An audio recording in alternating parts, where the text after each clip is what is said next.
Olá, tudo bem? Seja mais uma vez bem-vindo ao nosso canal, Reflexões de Cristãos no Século XXI. Meu nome é Marcos Valadares e hoje nós vamos falar um vídeo direcionado a não cristãos, né? Esse vídeo é para não cristãos, dizendo sobre a consequência do pecado. No último vídeo, a gente conseguiu mostrar que, tanto pela Bíblia quanto pela nossa consciência, que é medida na régua da vida de Jesus Cristo, né? A gente citou por que Jesus Cristo é a régua. Todos os homens, todas as pessoas são pecadores inveterados.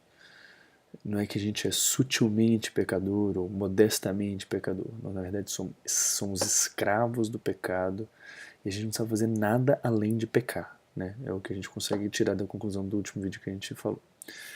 E aí você provavelmente pode falar, tudo bem, vai, eu aceito a questão do pecar até agora, mas qual que é o problema de fato em pecar, né? E aí vem a conclusão, né?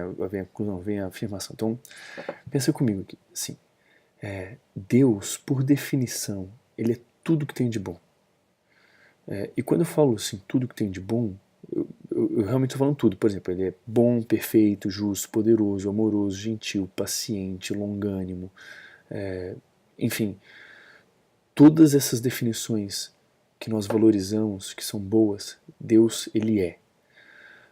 Talvez você pode até dizer, olha, mas eu não concordo que Deus é isso.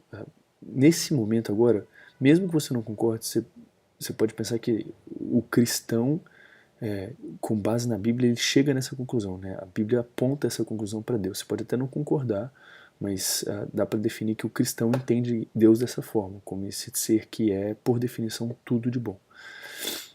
Se você discordar de algum ponto disso, fica à vontade de deixar aqui nos comentários e a gente endereça depois. Mas, então, se Deus ele é de fato tudo de bom, e o alvo, portanto, que ele coloca, que Jesus é Deus, ele também é tudo de bom, né? Então, qualquer uma daquelas qualidades que a gente citou, se nós por qualquer motivo errarmos o alvo, portanto, cometermos pecado, a consequência é necessariamente ruim, concorda? Então, se você tem um alvo, e o alvo, qualquer coisa que você busque nele, ele é necessariamente bom, se você erra o alvo, você está encontrando, por definição, né, uma coisa ruim, porque todas as coisas boas estão no alvo. E nessa simples dedução, a gente pode concluir que o pecado é necessariamente ruim. Se o pecado é fazer aquilo que Deus não se agrada ou que não está no alvo, né, de Deus, e Deus é bom, você pecar necessariamente é fazer uma coisa muito ruim. Talvez a consequência do pecado, ela inevitavelmente vai incorporar uma coisa ruim, seja para nós ou seja para o nosso próximo. Então, essa é a consequência imediata do pecado, né? É algo ruim, desagradável, não positivo, não prazeroso. Mas aí você pode me dizer assim, como assim ruim, né?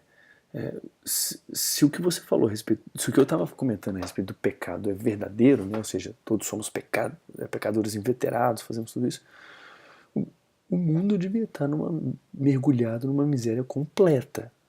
Toda a humanidade não teria mais nada além de sofrimento e ruindade, porque se fazemos as coisas, somos pecadores inveterados, e pecado é errar o alvo. Deus é bom, então o alvo é bom, e eu errei, então vai ser uma coisa ruim. Então o mundo devia estar terrível. E o fato é que, de fato, nós encontramos coisas boas nesse mundo, né? Algumas coisas aqui e ali são boas. E não explicaria, então, essa questão do pecado. E o que eu posso te dizer com relação a isso, esse raciocínio faz sentido, né? Mas a explicação para isso que você está me falando, para esse levantamento, né, que eu fiz aqui direto, é o seguinte. O mundo, a primeira coisa o mundo realmente está bem miserável, né? Se a gente for parar para olhar, as coisas não têm melhorado absurdamente com relação às questões morais. Basta a gente ver que no século XX, por exemplo, foi o século que mais matou pessoa no mundo todo. Somando todos os outros séculos anteriores, não dá o número de gente que morreu no século XX, devido a totalitarismo, a ditadura, enfim, e simplesmente uma perseguição não medida, né, com relação a povos em gerais, né, sejam eles afrodescendentes, sejam eles judeus, sejam eles de qualquer outra nacionalidade. Realmente no século XX demonstrou que a humanidade não tá no seu melhor estado, né? A miséria está bem evidente. Mas a outra coisa que eu ia comentar é o seguinte: qualquer bondade que a Bíblia, né, nos indica, que qualquer bondade que a gente enxerga no mundo hoje, ela, por mais que o mundo esteja mergulhado no pecado, ela é derivada de Deus. A Bíblia indica que toda bondade, ou todas as coisas boas que a gente vê no mundo, na verdade, aponta para a paciência de Deus em permitir que pessoas, mesmo que pecadoras, ainda usufruam de alguns benefícios que só Ele dá. Vou dar um exemplo, né? Só Deus dá a vida, mas assim que você peca, não necessariamente você perde a vida. Né? Você está caminhando para a morte, né, o que a Bíblia diz, e você não perde a vida imediatamente. A Bíblia também indica que Deus, ele é justo, ele é bom na verdade, e ele dá a chuva e o sol mesmo para os ímpios, aqueles que não creem nele, ou que ignoram ele, ou que não buscam ele. Ele dá chuva, sol, prazeres sexuais, recompensas biológicas, como a satisfação de comer, ou até mesmo prazeres de lazer. Tudo isso Deus dá independente do estado de pecado das pessoas. Isso está escrito na Bíblia, né? Então, assim, existem bondades porque aquilo que é bom, Deus permite que exista no mundo independente do pecado. E o que a gente pode perceber é o seguinte: muitas consequências do pecado, a gente consegue sentir essas consequências imediatamente ou ainda nessa vida, na forma, por exemplo, de doença, guerra, morte, desigualdade, fome, peste, etc. Né? Tudo isso a gente consegue sentir ainda nessa vida. Só que o problema do pecado, ele está muito além de simplesmente ter impactos aqui nessa vida, como essas coisas que eu disse. Isso não é a totalidade dos problemas que a gente pode ter por causa dos nossos pecados. Na verdade, assim, o principal problema do pecado e que é o interesse da Bíblia de tratar é que ele nos afasta de Deus eternamente. Ou seja, a Bíblia aponta, remonta para problemas causados pelos pecados. Sim, aqui nessa terra tem alguns, mas o principal foco dela é apontar para o problema do pecado na próxima vida, ou seja, depois dessa vida. A gente já citou em vídeos anteriores a respeito da vida de Jesus Cristo que o fato dele ter ressuscitado aponta para uma próxima vida, para uma vida eterna. É essa a promessa que ele faz para os crentes. Né? É isso que a Bíblia indica. Então, o pecado, na verdade, o pior problema dele é separar a vida do homem de Deus, não só nessa vida, mas na outra vida, eternamente.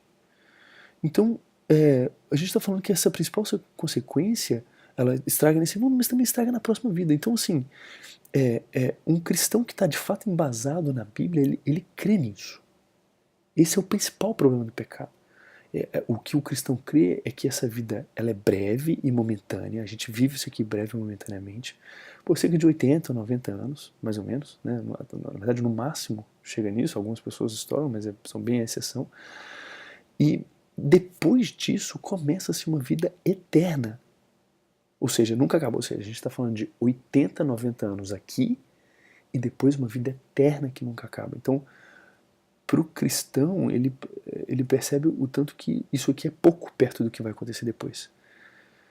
E a recompensa, né? Então, assim, aquelas pessoas que querem acertar o alvo, ou acertam o alvo escolhendo Deus e querendo seguir os seus mandamentos, na vida que vem depois dessa, nessa vida eterna, eles vão ter a recompensa de ter escolhido ficar com Deus e, portanto, irão se unir a Deus eternamente, porque querem ficar com Deus eternamente, né?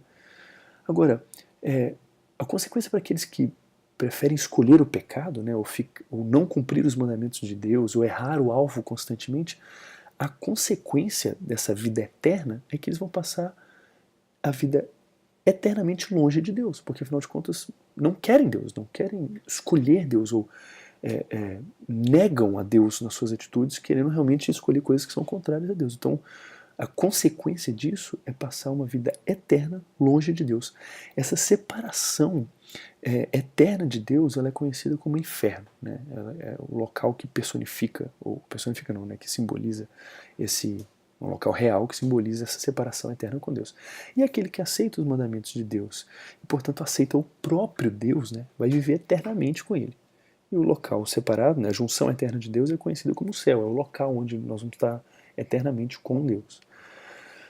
Mas assim, agora o que deve estar na sua cabeça, Senhor, o que é céu e inferno exatamente, né?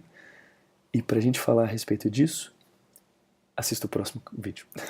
Então nós vamos parar por aqui, né? A gente passou um pouquinho dos nossos 10 minutos, mas obrigado pela tua companhia, obrigado por você ter assistido esse vídeo. Se você gostou, dá um like, compartilha e se inscreve no canal, tá certo? Muito obrigado, até a próxima. Um abraço.